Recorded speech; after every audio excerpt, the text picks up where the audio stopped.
Conspiracy theories are fun to talk about, whether we're at a dinner party or a bar. They're fun for people to discuss. Everybody has an opinion on them, and they're kind of entertaining, and there's no shortage of them. Some of my favorites are, Elvis, of course, a lot of conspiracy theories that Elvis is still alive.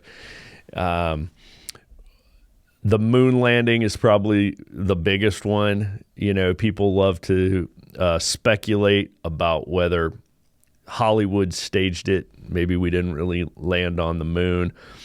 I've actually met and talked with some old astronauts when I was at squadron officer school in the Air Force, and I'm pretty sure that the moon landings weren't faked, because I've talked to guys who were in the first group of Apollo missions.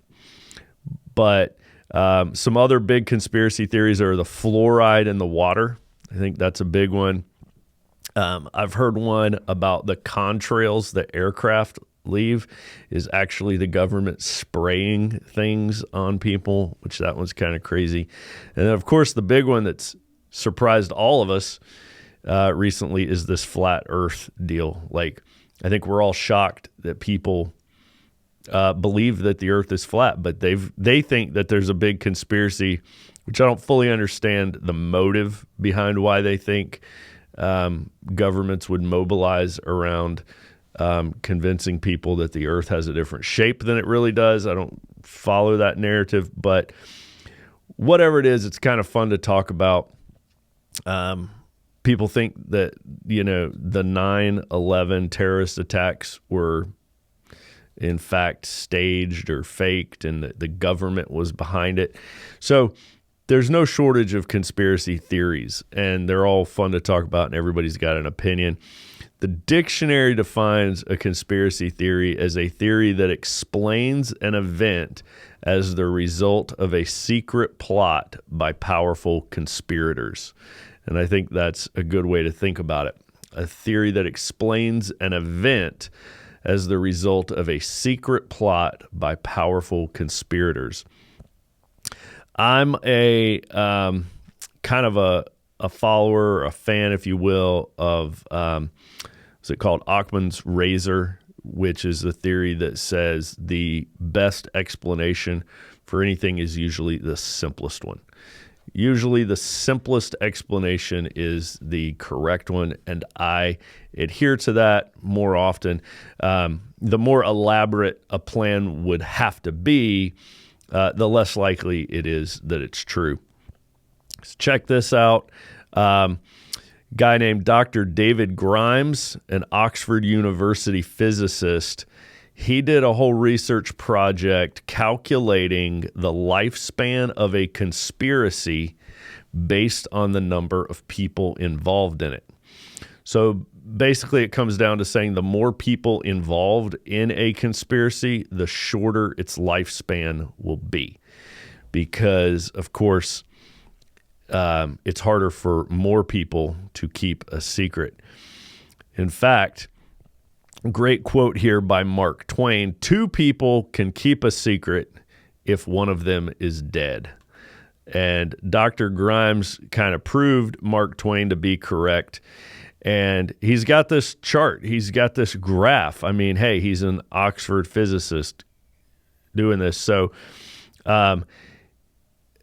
125 people being in on a conspiracy could keep it a secret at a maximum. This is the maximum duration of time. 125 people could keep something, a conspiracy, for a maximum of 100 years. All the way up to, he's got 2,500 people could keep something a secret for only 5 years. So you think about the number of people that work in NASA. I don't know the exact number, but I'm sure it's over 4,000. Would not have been able to keep the faked moon landing a conspiracy for more than 4 or 5 years. So it's kind of interesting, if you're a conspiracy theorist and you're into this, to kind of check out David Grimes. But we know that every single attempt to explain the resurrection of Jesus, other than him coming back from the dead, every attempt to explain all of the sightings and the empty tomb and the changed lives and all these things are a conspiracy theory. So that's what I want you to think about today, is that the reason why I personally am a Christian is because I'm not a conspiracy theorist. So if you do not believe in the resurrection of Jesus, you're a conspiracy theorist, and I'm going to explain why. Because you have to offer an alternate explanation for the facts, and I will show you how that alternate explanation is going to involve a secret plot by a powerful group of people. So let's take a look at the facts. We've got Jesus of Nazareth being crucified by the Romans. He was buried in a well-marked known tomb. That tomb was found empty, despite being guarded by soldiers. And then shortly after the tomb was found empty, all of the followers of Jesus had experiences that they claimed were seeing him resurrected. And they even went to painful, torturous, gruesome deaths over this claim. Their lives were wildly transformed, gave up their livelihoods, and traveled the known world, telling people about their bizarre story. Everyone thinks that they're crazy and kills them, and none of them ever recant. And the movement grows into the largest multicultural movement in the history of the planet. So those are the facts, and it's up to all of us to come up with our own explanation for these facts. So following the principle of Occam's razor, I believe that the simplest explanation is the correct one here, and that is Jesus was in fact God, the creator of the universe, who came into his own creation, took on human form, lived among us, predicted his own death and resurrection, and then followed through on it, as his disciples were all witnesses to. I think that's the simplest explanation. But if you don't like that one, let me offer you a couple others. These are the popular alternatives. If you don't want to become a Christian, here's some ways you can explain the facts. You can say maybe his disciples stole his body. This is one of the most popular ones and one of the oldest ones. There are a couple of problems with this conspiracy theory. First of all, there's no motive. The disciples had zero motive to steal the body. It actually cost them everything, claiming that he had resurrected. Like I said, they were all killed. Some of them were sawn in half. They put them in a hollow log, is the way they would do that. They would put the body, in, the living person, inside of a hollow log, and then saw that log in half with the guy in it. John was dipped in boiling oil. James was thrown off of the temple roof, which actually didn't kill him, and so they came over and smashed his head while he was laying there. Peter was crucified upside down. I believe it was either Philip or Thomas was killed with a spear in India. They all just had horrific deaths. And so there was no motive to stealing the body. Other small problems are the fact that it was guarded by soldiers. So you have to believe that people with no motive overpowered guards, professional soldiers, and stole a body for absolutely no reason. And then you have to believe that they all maintained this story to their death. I love this quote by Chuck Colson. Chuck Colson was the special counsel to President Richard Nixon, and he says, "I know the resurrection is a fact, and Watergate proved it to me because 12 men testified they had seen Jesus raised from the dead. Then they proclaimed that truth for 40 years, never once denying it. Everyone was beaten, tortured, stoned, and put in prison.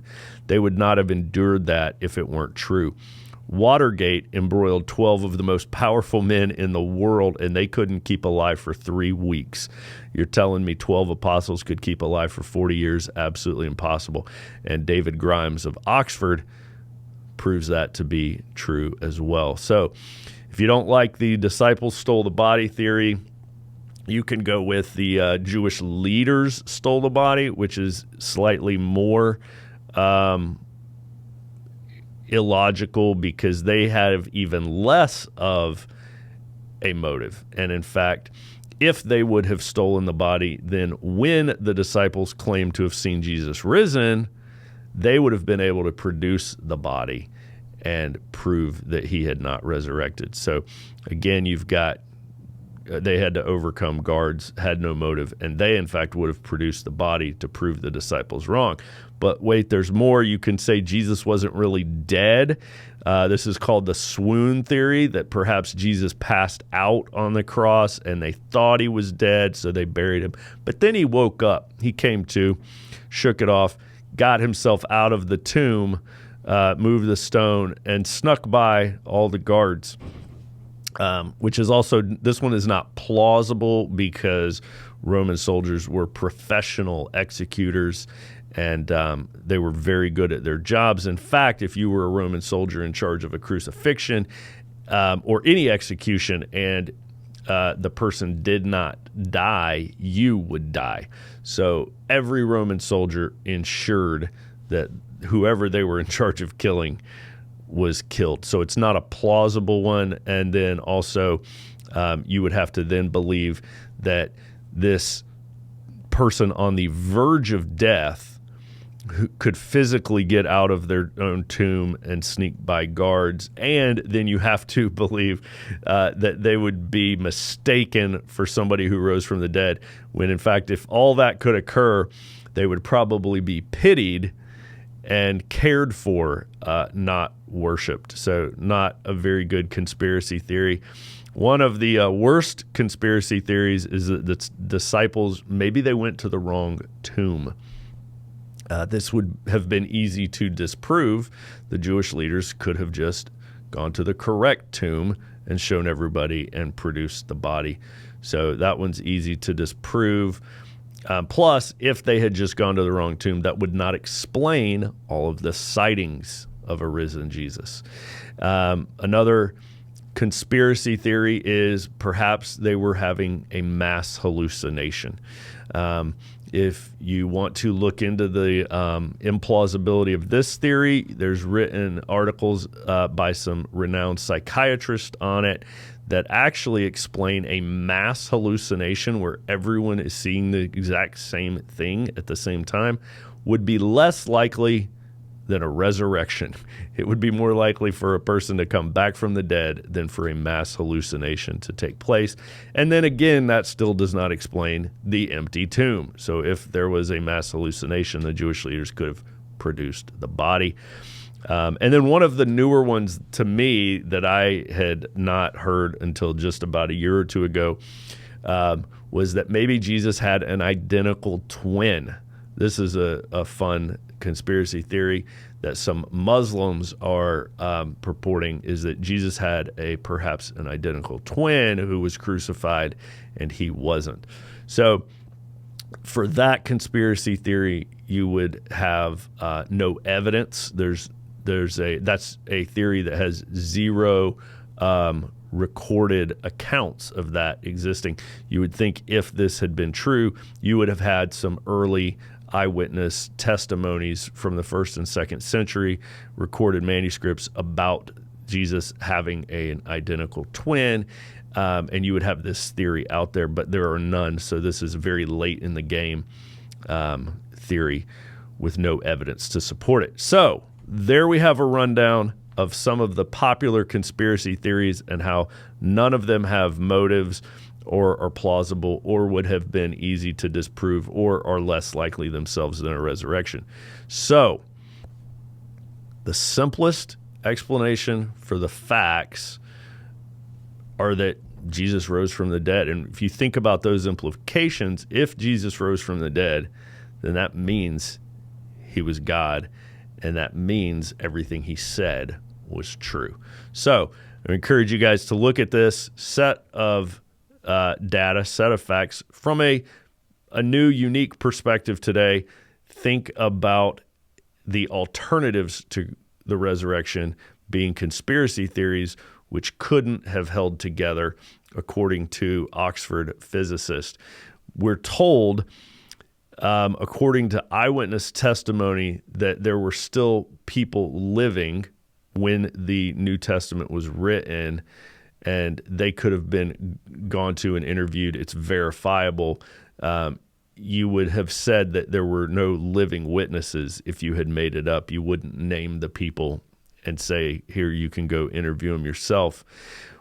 We put the number of people that saw Jesus. By the way, he walked around for 40 days after his resurrection and appeared to more than 500 people. So back to our Oxford physicist, if it were a conspiracy theory, it would have had a lifespan at the maximum of 25 years, according to Dr. David Grimes. So the legend, if you will, of Jesus resurrecting would not have made it out of the first century.